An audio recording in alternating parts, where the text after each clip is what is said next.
Welcome to the CRM MVP podcast, episode number 56.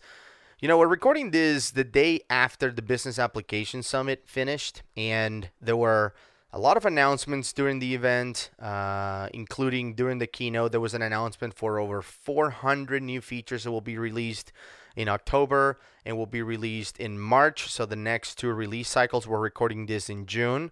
Like I said, a day after the Business Application Summit finished. And I wanted to talk to someone who was at the event and who implements Dynamics 365 for a living, because I'm always curious to hear how other organizations are using this thing. I implement Dynamics for a horizontal, industry, I guess. I don't really decline to work with anyone due to a vertical. I work with any organization as long as we follow kind of a standard way or a methodology in which I like to implement Dynamics. I'll work with anybody of any size, but it's always interesting to hear from people that work in different industries that I haven't really had the chance to work on. And today we have a very special guest, Rami, who's a former Microsoft MVP. Hopefully, you'll be an MVP pretty soon again due to all your efforts in the community in New Zealand and globally.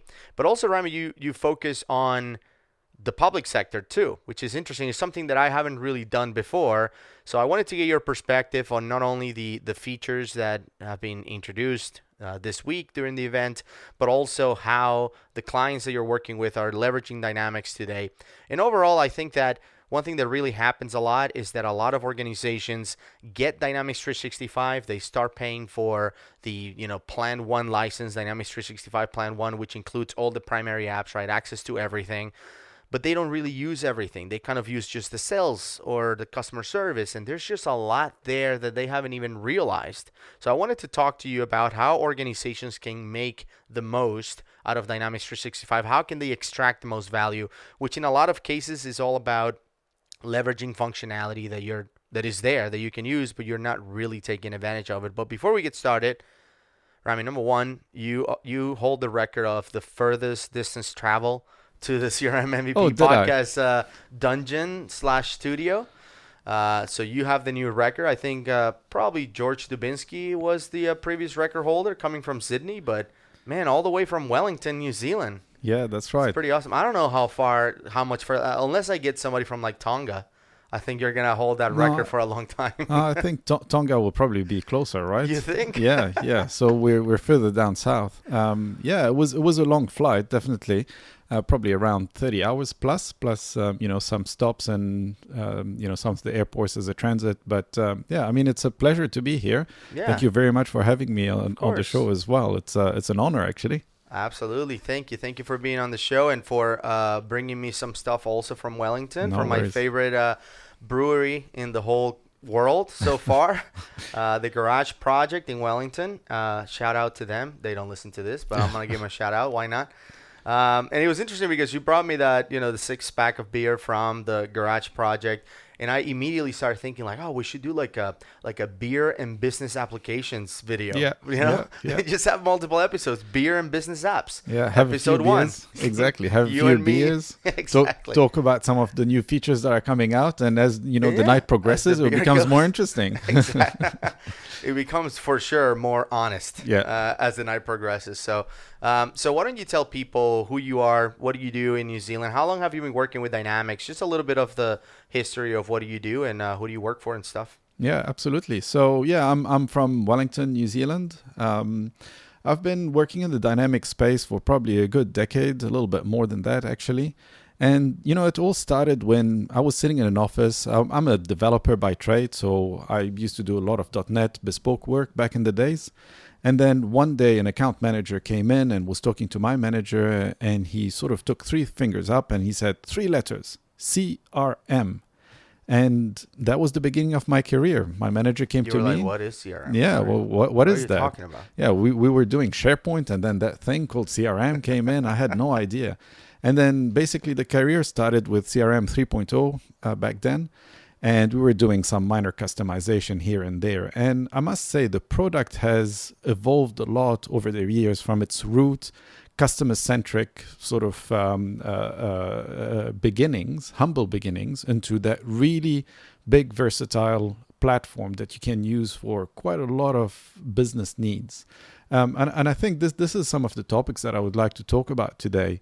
Um, when we were thinking about CRM, it was always something that we start with. Oh, you need the customers, you need the organizations. And then, new modules started appearing, like, maybe some marketing capabilities, some case management. And, as they start introducing the XRM concept, things became much more interesting in that space. And I'm, looking at my career, I started as a developer and then became a solution architect. And more recently, I've been doing a lot of work in the enterprise architect space. And as they say, a good developer becomes a really bad solution architect, and a good solution architect becomes a really bad enterprise architect, because there's a big mind shift, right? So you're thinking about the problems differently. Specifically around the enterprise architecture, where you're looking at business needs and strategic platforms that you've got in your organization that can actually resolve the problem that you're after. And quite often you would start with something simple, like we need a customer management system to complement that other system that we've got around. And then they start asking for more requirements, and you're like, you know what, I can do that out of the box. And the amount of out-of-the-box features that are available in the dynamic space or even the Power Platform is absolutely amazing. And it gives me pride to be an expert in that space, because the future is bright. You know that there are a lot of capabilities out there that are sort of untouched, and that you can go and consult and give your customers advice and save them tons of money by reusing all of those out-of-the-box capabilities. It's, when I talked to James Phillips when he came to New Zealand, he said, well, do you guys have any feedback for us as Microsoft? And I said, I'm speaking in from the community, and I would like to thank you for, the awesome product that you guys are building, because it's our bread and butter. It's an awesome product to work with. It's always, going to work for me is like, they're paying me to do that. Really? Exactly. That's It's something awesome. that I enjoy doing, Yeah. and they're paying me for it. That's amazing. So, I thanked them for what an awesome product they're doing, and also the versatility that gives us. Yeah. Yeah, absolutely.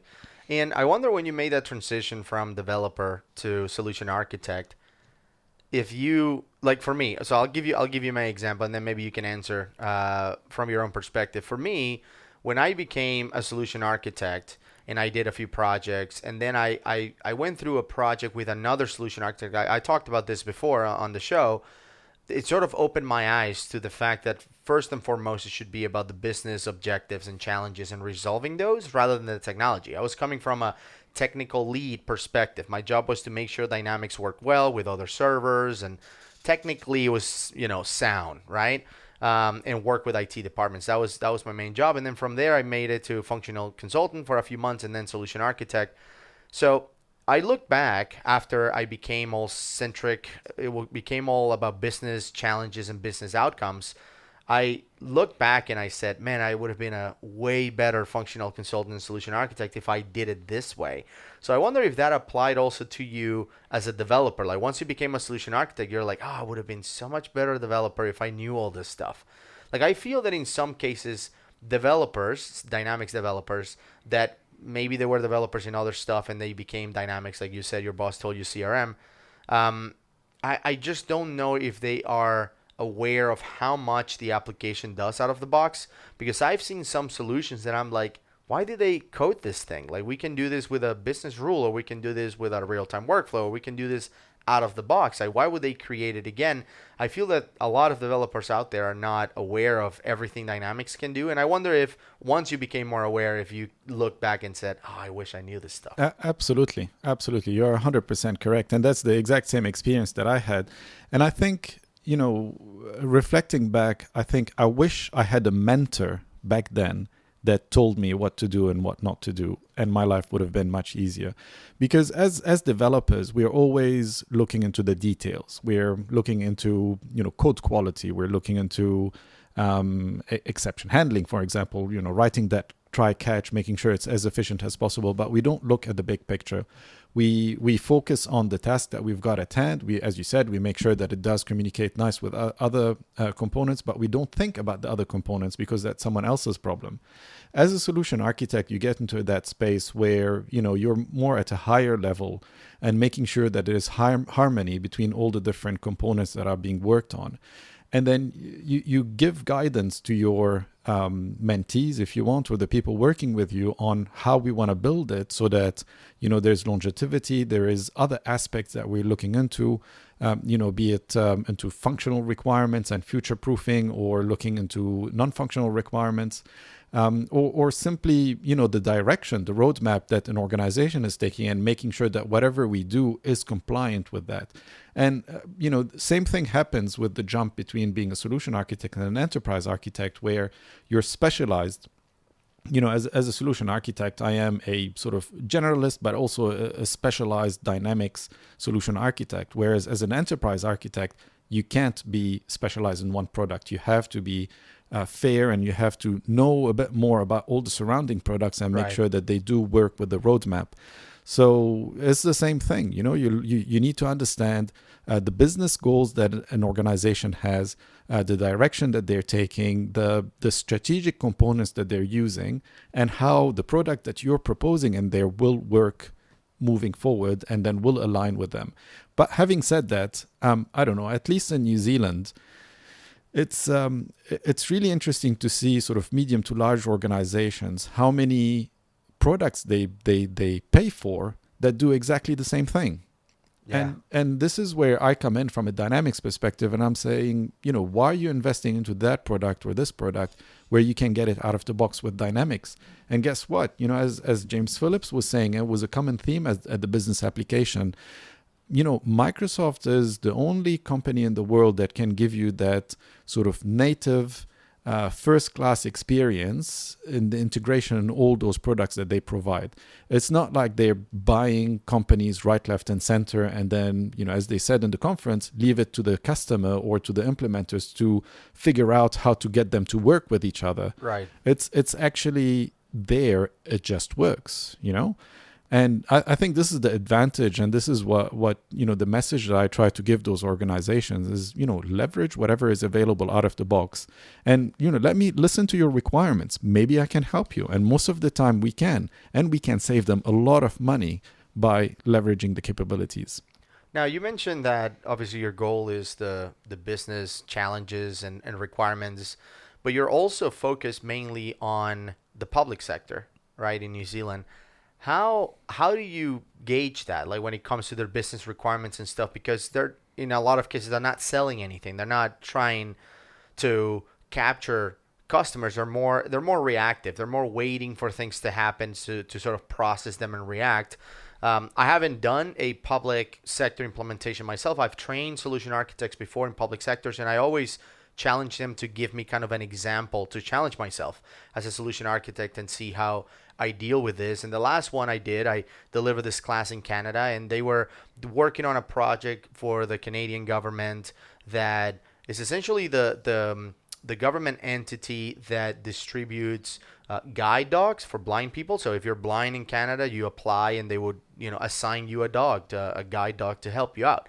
And so their process is they're not selling these dogs. They're not looking for customers. It's all like, how can we intake all these applications, process them to certify that they are legit, that these are real people, and then the process of assigning them a dog and do follow-ups and all of that stuff. And it is pretty interesting too, because it pushes you, right? The whole accounts and contacts and opportunities and leads and all that stuff, now it's all out the window. Like, we're not going to need any of this stuff.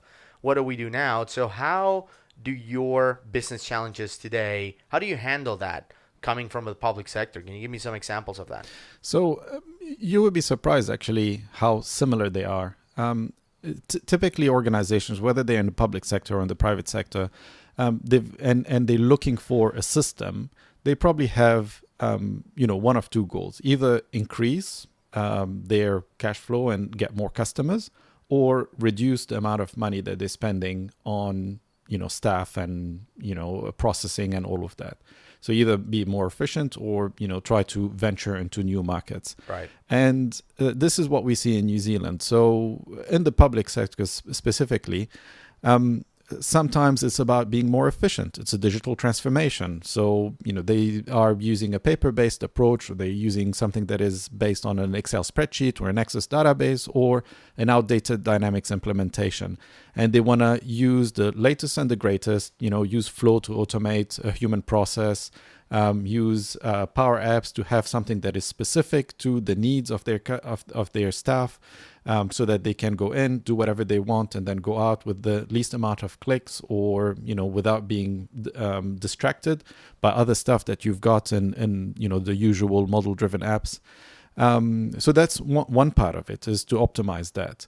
But the other part could be that they want to reach out to the greater population of New Zealand. And I'll give you an example. I'm currently deployed at a department that is sort of part of the education sector. And their goal is to reach every New Zealander aged 7 to 100, I think, to actually get them to look at career opportunities, right? And they don't discriminate against age, right? So even if you're 70 and you want to pursue a career, and you want to learn about something or go back and learn something, sure. But you said starting at 7, so are we just encouraging 7-year-olds to go get a career already? Yeah. I was actually working on a project where I'm connecting professionals in the business to go to sort of primary and secondary schools to inspire those kids to pursue a career. Right. And this is a good example where you're trying to sort of market to a specific audience. And whoever is volunteering or interested might be a potential opportunity, basically. Whether we use the out-of-the-box entities or we use something slightly different is a different question, and that probably goes down into the actual requirements. But yeah, I mean, trying to market to a target audience is, what they also do in the public sector to increase their reach and to make sure that the message is there. So they're not that different after all. And that was going to be my next question is, in those cases, in those projects, in those situations, do you use the out-of-the-box functionality? Do you start with something like the sales app or the customer service app or whatever, and then customize that, hide the stuff you don't need, add the stuff that you do need? Or do you start from scratch with a model-driven app, just the basics, account contacts, activities, and stuff like that, and then build everything else that you need? How do you approach that today on the projects you're working on? That's a very philosophical question. And, things have changed over time. I remember, back in the days, I used to sort of take every training that I can get my hands on and, read every book that I can read on the subject, just so that I can train myself. Even if I know the topic, I would read it just so I can see if I could find another point of view. Of course. And I remember taking a training that was done by David Yak on Pluralsight, if I'm not mistaken. And his recommendation in the training was to always use out-of-the-box entities where possible, maximize that as much as possible. And we had the classical, do you use cases that are available out of the box, or do you build your own case but still pay for the license that you're using cases? And back in the days, I actually preferred not to use cases, mainly because there was that resolve status at the end where you want to sort of disable or complete a case, and you had to go through that dialogue that was uncustomizable and a bit irrelevant most of the time. Huge pain. Huge pain, especially that if you look at it under the hood, a case is called an incident, and that's what it was in the past. Right. It was the roots were an incident, and then you come to a resolution, and then the dialogue comes in and you say how much time you spent on it and so on. I mean, I think that if you're capturing just incidents or cases or tickets, whatever, and all you want to is keep track of those incidents and tie them up to customers and whatever, I don't see a whole lot of benefit of using the out-of-the-box case entity. You're paying for the IP, but the IP is the ability to use Knowledgebase articles, and is already wired up to entitlements and SLAs and all that other stuff. But if you don't need any of that, then I think you're right. I think exactly. why would you use it and then hide all this other stuff and pay for it? So you're hiding it and paying for it at the same time. Might as well build your own and not pay for it. Yeah, exactly. I mean, as they became more customizable, then it was it was easier to actually reuse them and repurpose them. And all of that integration, that you just talked about with knowledge base articles and all of that actually does have a benefit, because down the track, if you think, oh, actually, would have been nice to have a KB article associated with that. Well, I wish I used the out of the box one. So it's better to actually, especially nowadays, to leverage as much as possible from the out of the box capabilities, given the richness of the platform.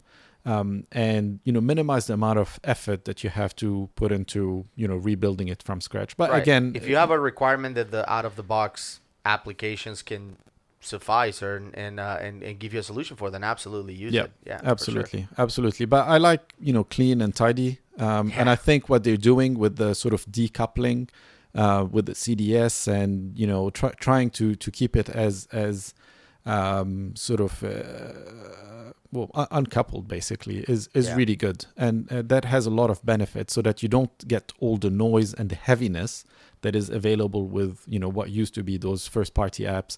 It's cleaner, it's easier to use, and I love it. It's really nice. And there's this whole debate on whether you go with first party apps or whether you build your own. And whether if you do build your own, do you still, if you're replicating the same functionality, are you still eligible to do you still need to pay for the license, or can you bypass that and then get a product that is much cheaper? The answer to that is yes, you're eligible to not pay for the license and get the product for much cheaper. So we talked about this on episode 53, I believe. It's like our most downloaded episode ever. Is a big debate to have, which is, if I have something that kind of sounds like an opportunity, but I don't need all these other baggage that comes with opportunity, like quotes, and you have field service stuff in there as well, like service orders and whatnot, and you have the product line items, like functionality with that, functionality to add products and have it all calculate. Like, if you don't need all of that, if all you want to do is to track the fact that you have this opportunity and it's worth this much and it should be closing on that day and a few other fields, do you create an opportunity entity, or do you use out of the box and just hide a bunch of stuff? And one of the things that we talked about on that episode 53 was there's just no reason to use the out of the box and pay triple, especially now that we have Power Apps Plan 2. And Microsoft introduced that plan because they want to promote the fact that this is a platform that you can use to build your own version of these things, rather than using the Microsoft version of it. But the Microsoft version of it also comes with a ton of advantages, right? And I think one of the mistakes companies make is to not take advantage of it. So, for example, right now I have a customer that we were debating whether we should do Plan 2, Power Platform Plan 2 and build everything, or whether we should use the out-of-the-box application, because we were in about a 50-50. Like, it was the same amount of effort to hide what we didn't need versus building what we needed. But so initially, the thought was, let's just use P2 and save some money. Now, these guys have 1,600 users, so their price per license, the difference between the two of them is not much, between P2, Power Platform P2, and the P1 for Dynamics, meaning you get everything. So it wasn't a big difference in money. It was more about what will we miss if we went P2. And one of the things that for them proved to be a huge business advantage is relationship insights, for example. And we're also looking at LinkedIn Sales Navigator integration, which works with the out-of-the-box, sales app functionality. So relationship insights, for example, is a functionality that is free if you have P1, if you have Plan 1 for Dynamics, which is that integration with Exchange that tells us, if they open emails and how we're doing in our relationship based on the number of communication that we have, the volume of communication, the frequency, and all of that with a customer. It's a huge game changer when it was introduced with 8.2 with Dynamics 365. But yet a lot of companies are paying for P1 and are not using it, right? They're not taking advantage of it. And I think today we should talk about some of those things that are the most ignored features of Dynamics that people have access to, companies have access to, but they just don't use. So what else do you have in mind in addition to relationship insights, which we talked about?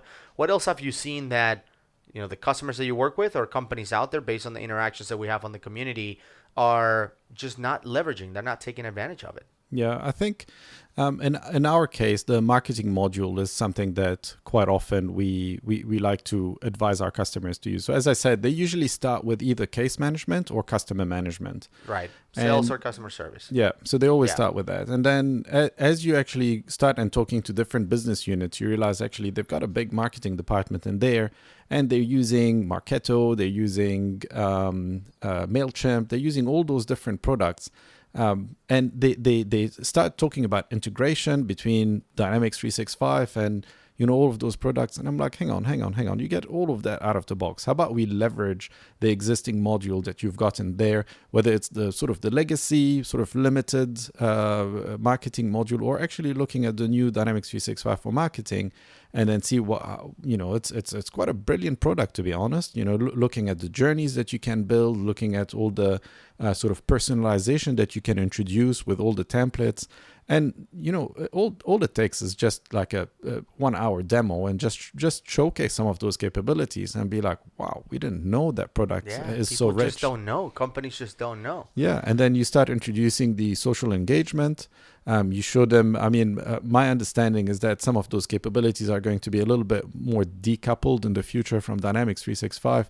But the fact that they can do social listening, social engagement is also quite a good feature that you've got in that sort of ecosystem that works out of the box. Yeah.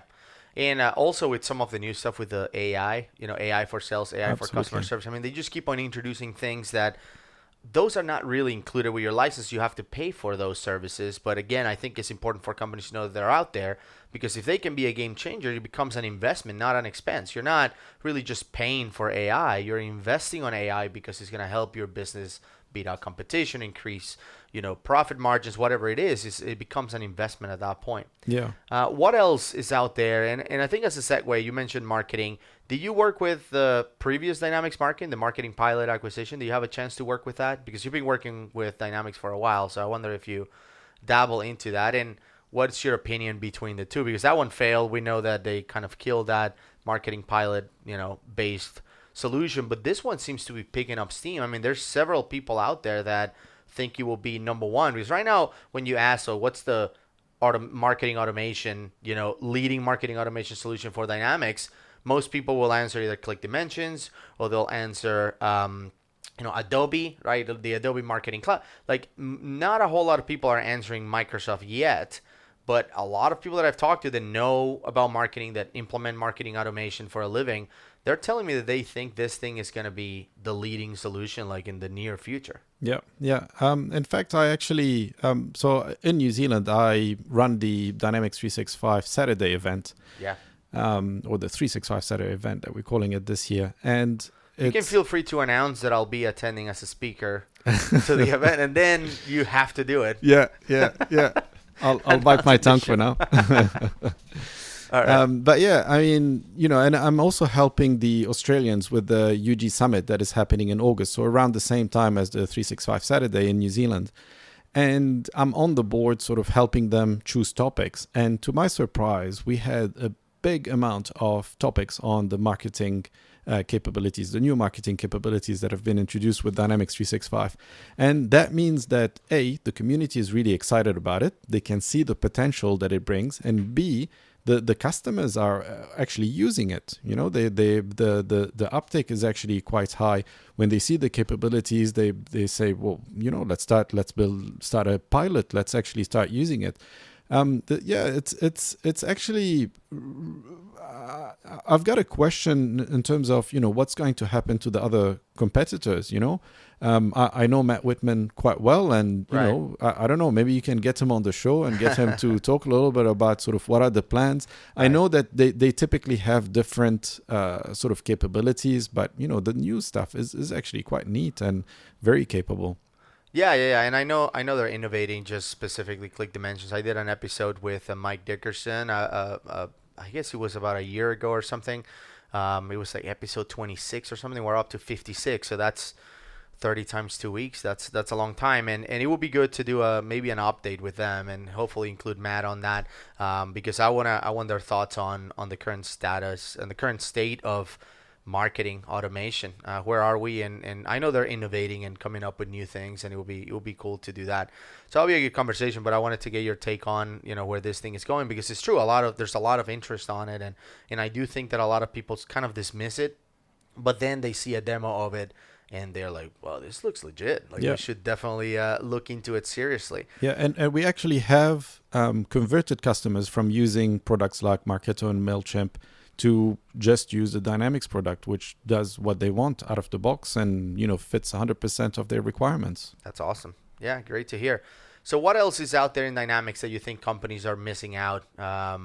When it comes to, for example, portals. Like, a lot of people don't know they have a free portal with their online instance. Yeah, I don't think I've got any customers that are not using portals in some shape or form. It's such an amazing product, and to build something equivalent to that, I've tried in the past. Back in the days before it became sort of a standard offering. I don't even want to try. Like, that's yeah, and we always failed in the security department. Yeah. Building an MVC application is relatively easy.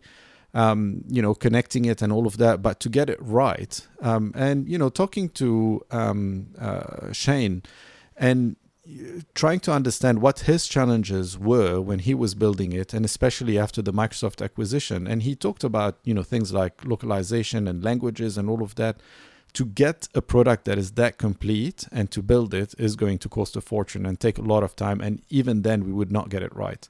Whereas, it's something that you literally switch on and you've got it, and it's up there and ready to go. Yeah, and configuring it, adding a corporate identity to it, making it look nice is not that difficult. Yeah. No, it's awesome. And I missed out. I saw Shan yesterday during lunch, and we just started talking about cars and all kinds of other stuff. And what I should have really asked is about Power Portals or Power Platform Portals, whatever they're called now, because it looks amazing. Do you have a chance to see that? Yeah, I haven't played with it, but I did see a few sessions on it, and it does look really nice. It looks pretty awesome. The fact that now we can build portals pretty much like we build Canvas apps. Yep. Like, we just, here are the fields that we want. Boom, everything just works. Yeah. Wow, that looks awesome. Because if I think about it, like, there are so many projects that I've done in the past where we had to invest, 6 figures in some cases to create an amazing portal for the organization because it was customer facing and they wanted to be, to look nice and to be feature rich in functionality.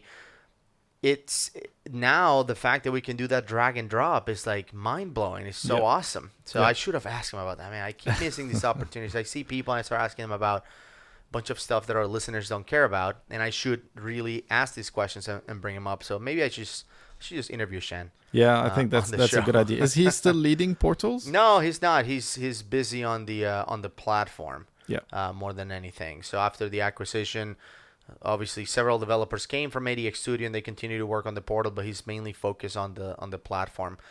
So solutions, managed solutions, patches, all that stuff. Yeah, I think he took that off Matt Barber, and Matt Barber is looking at the sort of the higher sort of enterprise view. I think so. Developer tools and stuff.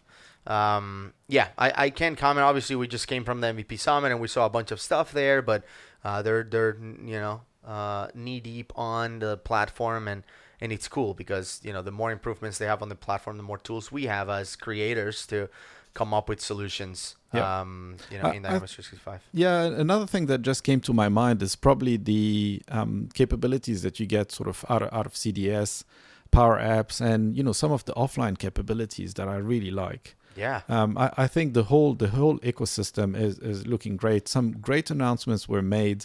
And what's going to happen in the next 12 months and 18 months. And what really excited me is the fact that that separation between CDS and the Canvas apps and model driven, but also looking at all the new controls that they're introducing, like PCF. And the sort of templated Canvas modules, if you want, and then how in the future all of those are going to sort of merge together and then have one unified interface where within the same interface you can use a Canvas component, you can use a model-driven component, and each one of them have their own sort of advantages, if you want. So with Canvas, it's quite configurable. You've got more control over it. With model driven, it's probably more how Microsoft wants it to look like, and you don't have much sort of control over customizing those and changing the way they look and they feel, and the sizes and so on. But then what they actually confirmed is that the advantages as they are today will remain. So they're not taking away something, but they're actually going to get them together so that they can work together. Yeah. And when you're, let's say, dragging and dropping something into a model-driven app, you can write a little bit of JavaScript to actually make it do something or the other. But you don't have that capability of writing a formula or an expression behind it. Imagine if you can actually write a formula in a model-driven app, and that's what they're working towards. And that, to me, is really exciting capabilities. Definitely. I really like Canvas apps, and there was a lot of talk about Power Apps during the Business Application Summit. And Microsoft is going there. They're trying to reach. I don't know, what was the number. Did you hear the number of Power App developers or it's like 1 million or 10 million or something. It was an insane number. I don't remember. Yeah, so they're trying to reach that number, and 10 million developers. I think 10 million citizen developers. Yeah. And I can see this happening. It's awesome. It's really easy to use. A lot of our customers are actually really excited about it. But then there's that question about, well, what do we do with how do we make sure that we control it? We don't want it to turn into Access on steroids on the cloud or Lotus Notes, the next Lotus Notes. Right. We need governance. We need, monitoring. We need to treat it as an enterprise asset, and we need to make sure that, it's not going out of hand. And I was quite pleased to see that there was a lot of sessions talking about that. Absolutely. How do we make sure that, we know what's happening, we control it, we allow it, and, we follow specific standards. They talked about center of excellence. So every organization should have a center of excellence that can, be specialized in Power Apps, for example. If someone wants to play around with it, it's enabled by default. They switch it on. They create their first app. Hey, we can capture that. We can send them some training material. We can go and talk to them. If the app is shared, then we can start looking at who is it shared with. Is there a security risk in there? Do we need to manage it, control it, put it out of our portfolio that is available? So there are lots of treatments for those cases that Microsoft is really thinking hard about and making sure that product is successful. Yeah, absolutely. And there's another thing I was just thinking about, which is, every time we see these announcements, right, like all these features, and you're talking about how they're going to all come together in the future and all of that, it seems pretty overwhelming. And you had a really good line about this when we were talking about, which is when people ask you, how do you find time to know all this stuff? What's the answer that you gave him? Well, Michelangelo answer, you said? Yeah, so Michelangelo used to say, if you knew how much time I spend into training and testing and sort of understanding how the anatomy of a body works before I paint it, you would think that I'm dumb. Exactly. Right? And that's what we do as enthusiasts. We actually spend a lot of time trying to understand how things work, talk to the community, talk to the experts, give feedback as well into, making sure that, we understand it inside and out. We're ready for any answer that might come our way. And then, when we go to the customer, our job is to impress them because we're the experts, right? We need to make sure that we're on top of our game. And then quite often they ask, how do you know so much about, the product? And like, if you know how many hours I spend working with that product, yeah, you would think I'm dumb. Well, yeah, and that's the thing. And it's like, I feel that every time some of these announcements and new functionality comes out, like, it feels that it really reinforces the fact that you have to keep on learning and keep moving, right? Study every day, keep practicing, keep learning new things. Because I feel that every time I stop learning new things, it's like being in quicksand. Yep. Which, by the way, when I was a kid, I thought quicksand was a bigger problem than what it is. Because it's like in every movie and every show. Yep. I thought it was going to be a much bigger problem. But anyway, I feel that if I stop learning, it's like you start sinking in this quicksand, that at some point it will be too late for you to get on top of it and get caught up to speed, right? Be out of the quicksand. So you have to sort of keep going. And if you stop, if you take a break or whatever, just get back on it and keep learning. But I think that when it comes to Power Platform and all this new functionality, we specifically as CRM or Dynamics CRM, Dynamics 365 experts, consultants, etc., have an upper hand. Like, I think somebody coming from non-CRM or coming from F&O or coming from whatever other world, they have to learn all of this stuff from scratch. They have to understand CDS from scratch. We've been using CDS before CDS was cool, right? We've been using XRM or model-driven applications, right? Power Apps before they were even called model-driven Power Apps, right? Or more model-driven applications. So we have an upper hand. We have some knowledge about this stuff. It's just rebranded, right? It's kind of marketing. So we have an upper hand, but still doesn't mean we know this stuff. We have to still learning. So we have a little advantage, but we're still, I think while people are sunk on the quicksand to the neck, we're up to like the waist, but we still have to fight our way out. We have to learn this stuff. So I think I want to encourage people, like you said, to be able to answer that when somebody says, how do you know all this stuff? Well, if you know how much time I put into this, you would think I'm dumb. Yeah, exactly. But no, you're definitely right. I think back in the days, CRM 3.0, 4.0, we used to know the product inside out, even 2011.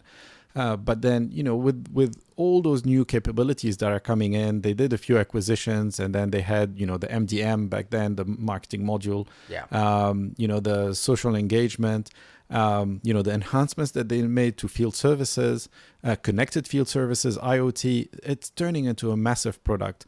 And I haven't met someone that knows everything inside out anymore. It's impossible. Not today. It's becoming really difficult. But you are right. We do have an upper hand. We do have an advantage. And, going to conferences like the Business Application Summit is really good. Going to 365 Saturdays as well, to keep that knowledge going. And what I like to do is, every time there are new release notes, to go and have a look at all those previews, play around with them just a little bit, get knowledge about them, maybe give Microsoft some feedback over what works and what doesn't work. And that really helps. And I mean, the best experience that I get is when I'm working with a customer on a module, because then it's not theoretical, it's real life. They give you real requirements that, when you're just playing around with them, you can't really grasp if you want. Right. And that really takes it a step further. And then you can drill down into them and then make sure that you understand all those capabilities. It is a fantastic platform. It's a very versatile platform. Yeah, absolutely. Anything else that comes to mind when it comes to the clients that you're working with, and sort of how can they prepare to leverage the platform, and maybe even companies out there that you're not working with that you would recommend they think about in terms of functionality and, again, leveraging what's out there to their benefit? They might be neglecting. Anything else you can think of? Yeah, I think I typically encourage my customers to come to some of the social events that we have. So in Wellington, at least, I run the user group that we do once a month. I run the Power Platform Happy Hour that was started by Mark Smith, which is basically a reason for us to go to the pub.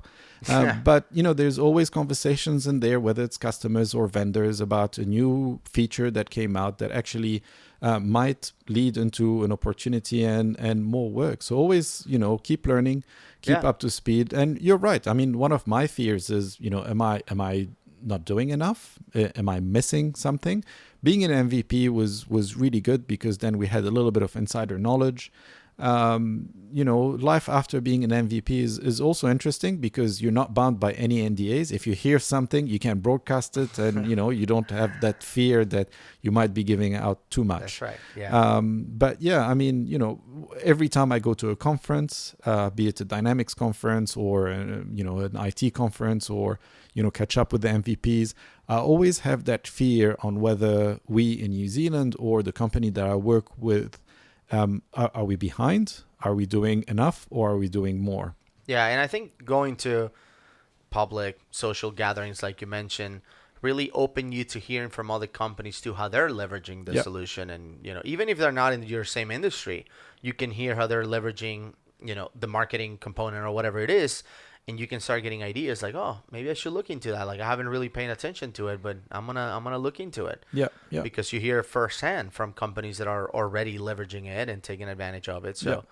So that's pretty good. And speaking of social events and social gatherings, there's some stuff that you're planning for New Zealand, right? 3 dates in August. What is it? August, September? How do they? Yeah. So we're doing August this year. So I believe we're starting on the 17th of August. We're going to have the launch of the 365 Saturday 2019 in Wellington. Nice. After that, we're doing Auckland on the 24th, which is the Saturday after. And then after that, we're doing Christchurch on the 31st of August. So there are 3 Saturdays in a row. I believe the Australian 365 Saturdays are the 3 Saturdays before us. Wow. They're doing it in Melbourne, Sydney, and Perth, if I'm not mistaken.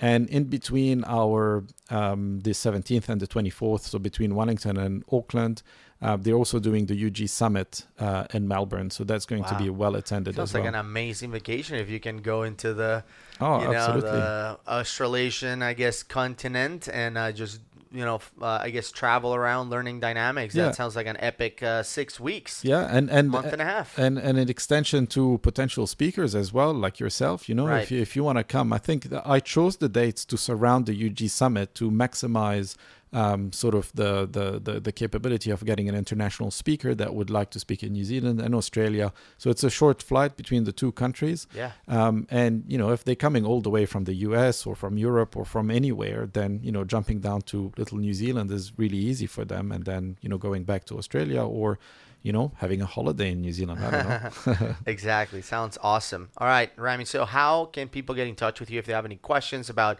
the event or any just questions for you, since you're an expert on the public sector as well? How can people get a hold of you? I'm on LinkedIn and on Twitter as well, so feel free to contact me. I'll put the links on the description of the episode as well. Yeah, Rami Mounla. I think I'm the only one in the world, so just Google my name and hopefully awesome. I'll appear somewhere in there.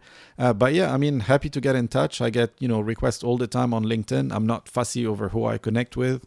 To me, it's all about making a difference in the community, right? And that's why I'm actually running those conferences. Because in New Zealand, we don't have the platform or the conferences where people can go speak or people can attend and then learn about those products. Right. So from the one hand, the people that are just attending are getting a lot out of it. They're learning about the products. They're, hearing experts speak. But also the other part of it is to actually encourage those local speakers to step up. Sometimes some of them don't have enough experience presenting, so we help them get on stage. We sort of prepare them. Sometimes we co-present with them. We give them that opportunity to sort of overcome their fears and then go and do what they do best and talk about what they're passionate about. So there's quite a few advantages of those conferences, but yeah, I mean, anyone can contact me, happy to help. I wrote my book about a couple of years ago, and, even till today, even though it's sort of getting to the point where it's a little bit outdated and I've been harassed to actually write a second edition, but I still get, people contact me on LinkedIn and ask me a question about a specific chapter or a specific exercise that I had in there. In fact, at the Business Summit, I was very, very humbled to actually see my book on display over there. And that's right. I had a bookstore on the expo floor. Yeah, it was there, and I picked up my book and I sort of took a selfie with it. And then someone stopped me and they're like, "Oh, we read your book, and hey, we had a question about that, little thing that you wrote." And I'm like, "All right, okay, yeah, more than happy to help." I'll answer on the second edition. Yeah, exactly. Look for your answer on the next one. Yeah, but yeah, I mean, yeah, I'm more than happy to communicate with people and help out where I can. That's awesome. All right. And so thank you for being on the show. Hopefully, we get to stop by at the events in New Zealand. We'll love to speak over there. I deliver training there before, and I was blown away by the talent, obviously the local talent there. And I think the event that I deliver was a demo workshop where I teach people how to demo and sell dynamics, essentially helping out the partners in New Zealand. And the ending of that training is them doing a demo for me. Like, I'm pretending to be a company or an organization that wants dynamics and they need to sell it to me. And I'm a tough person to sell to, so I'm not easily impressed, but they all impressed me. They were awesome. So I'm looking forward to interacting with the local New Zealand partners and customers. That will be awesome. And thank you, everyone, for tuning in to this episode of the CRM MVP Podcast. Don't forget to follow us on Twitter at CRM MVP Podcast. And if you have any questions for Rami or for me or any comments about the show, feel free to email us at info@crmmvppodcast.com. As usual, all of our episodes are at crmmvppodcast.com. So tune in if we made a few references to all episodes during this show. And just let me know if you have any questions. We'll see you on the next one.